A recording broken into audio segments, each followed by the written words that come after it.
Hey pessoal, eu sou a Aline, premiada em Modas Alternativas, e voltamos com conteúdo pro canal. Eu sei que já faz uns dias que não entra nada aqui. Eu aproveitei depois do Oscar pra dar uma descansada, mas voltando com os vídeos. Mas eu queria aproveitar um restinho de ideia de Oscar pra fazer um conteúdo aqui que eu acho muito legal, que eu gosto muito de fazer sempre que tem premiação, que é relembrar os filmes que foram esnobados pela premiação ou que não foram indicados a nada, ou que foram indicados a uma categoria ou outra e não ganharam nada, mas que todo mundo deveria conhecer esses filmes. Não esquece de se inscrever no canal se você ainda não é inscrito aqui, isso é bastante importante para que eu continue fazendo conteúdo pra cá. Dá o like nesse vídeo se você gosta desse tipo de conteúdo. Aproveita e também segue a gente lá no Instagram, @canal.na, que a gente posta outras coisas que não viram vídeo aqui no canal. Eu separei 6 dicas de produções aqui, e as 2 primeiras delas realmente foram completamente esnobadas pela premiação, não receberam nenhuma indicação. Eu começo a lista com Joias Brutas, que é o filme original da Netflix em parceria com o Adam Sandler e dos diretores, os irmãos Safdie, o Josh e o Ben Safdie, também popularmente conhecido como o filme que poderia ter feito o Adam Sandler ser indicado a melhor ator no Oscar. Ele realmente está muito bem criando esse personagem, esse protagonista do filme, que é um judeu dono de uma joalheria, uma loja de diamantes, mas que é envolvido com um monte de coisas erradas, inclusive para conseguir as pedras que ele usa para fabricação das joias, e que tá sempre em um esquema e outro, principalmente porque ele também é viciado em jogos e ele fica apostando e perdendo dinheiro, obviamente. É uma atuação muito intensa que cabe muito com o filme, que tem um ritmo muito alucinante. Fazia tempo que um filme não me deixava com falta de ar enquanto eu via. Acho que o último que me fez isso foi Gravidade. Acho que no começo Joias Brutas soa um filme um tanto quanto confuso, mas vale a pena insistir e continuar assistindo. Uma hora as coisas começam a entrar no lugar, a gente começa a entrar na rotina do Howard, no que ele tá vivendo, né, o personagem interpretado pelo Adam Sandler. Do meio pro final o filme já é bem alucinante e ele tem um final explosivo. Outro filme que maravilhoso e foi completamente ignorado pelo Oscar 2020 foi O Retrato de uma Jovem em Chamas. Eu assisti ele em 2020, até porque ele estreou aqui no Brasil em janeiro, mas se eu tivesse assistido ele em 2019, quando ele foi lançado, eu provavelmente teria colocado ele na minha lista de melhores filmes do ano. É um filme francês dirigido pela Céline Sciamma, que tem uma direção muito forte, muito presente e muito certeira também. Ela cria a história dessas 2 personagens, a Heloise e a Marianne. E a Marianne é uma pintora que tá indo na ilha onde mora a Heloise, se passa no século XVII, e ela vai pintar a Heloise para que esse retrato seja enviado para um pretendente dela. Se esse pretendente gostar do retrato que foi enviado, ele vai casar com a Heloise. A Heloise é uma pessoa que tem uma personalidade bem forte, ela não tá gostando nada dessa situação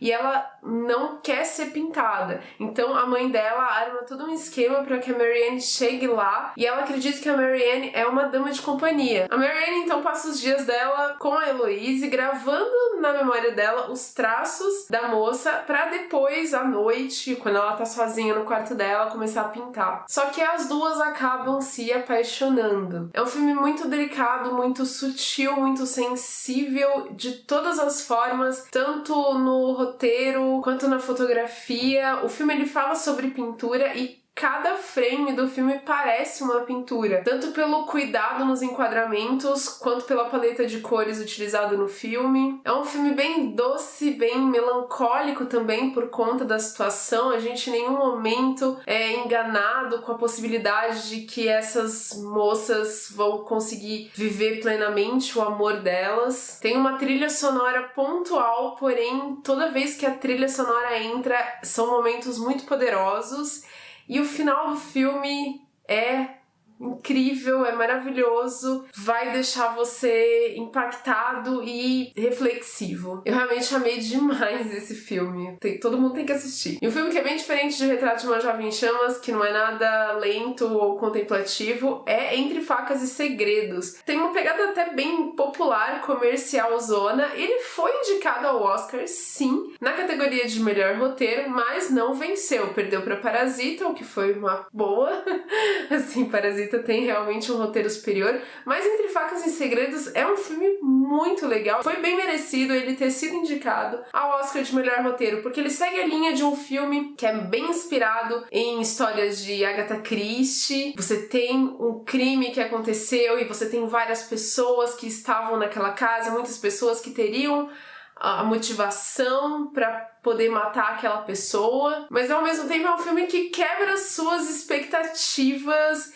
e vai por caminhos diferentes do que a gente costuma encontrar nas típicas histórias de detetive. Tem um elenco incrível, Daniel Craig interpreta o detetive que vai tentar desvendar essa trama toda. A gente tem a Ana de Armas, que tá muito bem, muito bem mesmo. Basicamente, ela é a protagonista dessa história, apesar de dividir um pouco as atenções.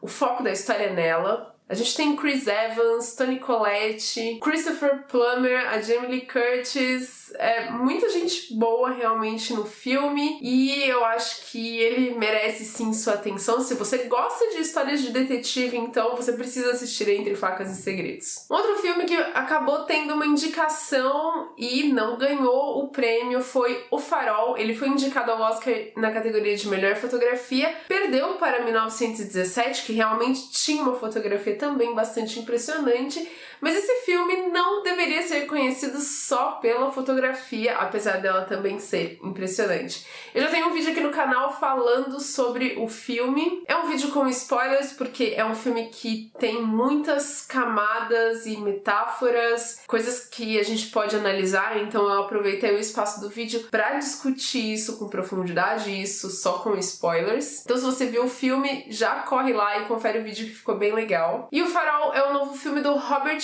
Eggers. Também é produzido pela produtora A24. Fiquem de olho em produções da A24, porque ela tem muitos filmes bons entre aqueles que ela produziu. A Bruxa, também do Robert Eggers, também é da A24, assim como os filmes do Ari Aster, que é um diretor que eu gosto muito de terror, que é Hereditário e Midsommar. A gente tem Projeto Flórida, o próprio Joias Brutas que eu falei aqui na lista. Tem muito filme bom. Talvez a estratégia de marketing da A24 também não seja das melhores para conseguir que os filmes consigam indicações no Oscar. De qualquer maneira, O Farol é um filme bem de nicho, é um filme de terror, ele tá dentro desse gênero, suspense, terror. Ele traz um terror psicológico bem forte, em vários momentos ele é bastante contemplativo, e a gente vai acompanhando esses dois personagens que são interpretados pelo Willem Dafoe e o Robert Pattinson, que são dois faroleiros.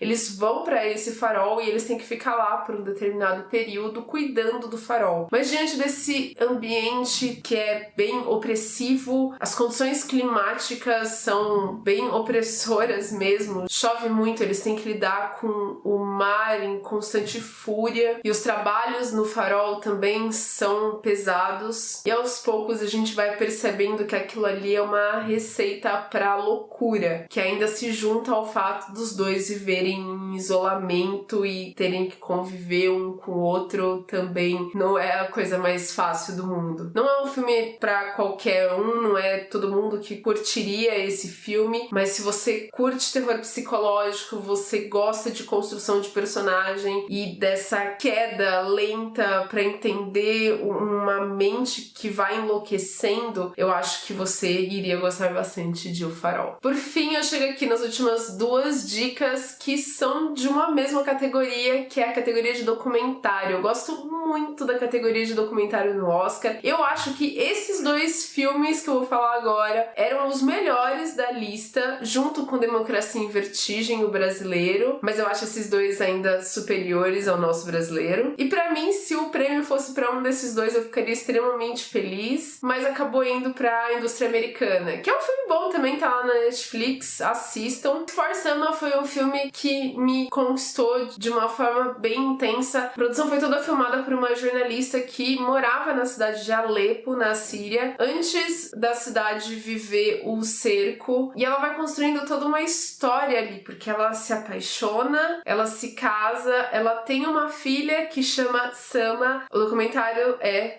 portanto, para a Sama. Logo no início a gente entende a vontade dela de deixar um registro para essa filha como forma dela entender tudo que eles passaram ali. E é claro que também é um retrato da resistência das pessoas do local, tanto a cinegrafista Awad como o marido dela, eles trabalhavam no hospital e eles atendiam as pessoas e tentavam salvar as pessoas da situação de guerra, das bombas. É um retrato muito cru, muito doloroso, mas muito importante também. A câmera da cinegrafista retratou pessoas que estiveram do lado dela e morreram no processo de filmagem. Eles mesmos, né, a família, que é o centro da narrativa e que faz com que a gente se importe muito com o que a gente está vendo, estão constantemente vivendo um estado de medo, de não saber o que vai ser daqui a 2 minutos, se tem uma bomba que vai cair na minha cabeça e vai explodir tudo. É um documentário forte, sim, mas eu acho que é extremamente necessário. E por fim, o meu documentário favorito que eu indico aqui, mas que também foi um dos filmes favoritos que eu assisti nessa premiação e talvez muitos anos, é Honeyland. Esse documentário mostra uma mulher na Macedônia que ela é apicultora, mas o termo que eles usam no filme é caçadora de abelhas. Ela pega as abelhas e cria perto de onde ela mora um ambiente que é muito próximo do ambiente natural das abelhas para que elas possam ali produzir mel. Ela produz um mel super puro e depois ela vai para a cidade vender esse mel. Só que ela tem uma relação de muito respeito com as abelhas. Logo no iniciozinho do filme, ela vai falando, né, que ela nunca tira todos os favos das abelhas. Ela pega metade para ela e deixa metade para as abelhas. Portanto, existe ali uma relação de coexistência pacífica e equilibrada. Mas esse equilíbrio acaba chegando ao fim quando uma outra família vai morar perto de onde essa apicultora mora. E eles não têm o mesmo respeito pela natureza que ela. É um filme delicado, é um filme sensível também. Ele tem uma fotografia espetacular. A gente vai tendo momentos em que a câmera abre e você tá no meio das montanhas na Macedônia. Os closes nos favos de mel e nas cores e nas texturas. A gente quase consegue sentir na boca o favo de mel. É um negócio maluco, é muito bom. A fotografia do filme consegue transmitir muitas sensações e ao mesmo tempo a gente tem essa história sendo contada de uma forma leve, mas vai ganhando cada vez mais camadas conforme a gente vai entendendo a vida dessa pessoa, por que ela tá naquela situação e o choque de realidades entre ela e os vizinhos. Apesar de ser um filme que não é nada panfletário, porque ele é muito sutil de fato nas mensagens que ele passa, ele não chega a passar uma mensagem, ele tem muitas camadas de interpretação, mas é nós, com a nossa sensibilidade, com o nosso olhar, que vamos interpretando aquilo que aquela realidade, aquele recorte da realidade está nos mostrando. Se eu pudesse só indicar um filme dessa lista, eu acho que seria Honeyland, porque fiquei completamente apaixonada por ele. Mas todos os 6 aqui são filmes que merecem ser vistos, vão atrás. As premiações são importantes pra gente descobrir várias outras coisas legais que a gente não descobre se eles não são indicados a alguma coisa. Portanto, também assistam Uncut Gems e Retrato de uma Jovem em Chamas. Me digam nos comentários se vocês já viram esses filmes ou se vocês ficaram interessados em assisti-los. Dá uma curtida no vídeo se você ainda não deu o like. Obrigada por me acompanhar e até o próximo vídeo. Tchau, tchau!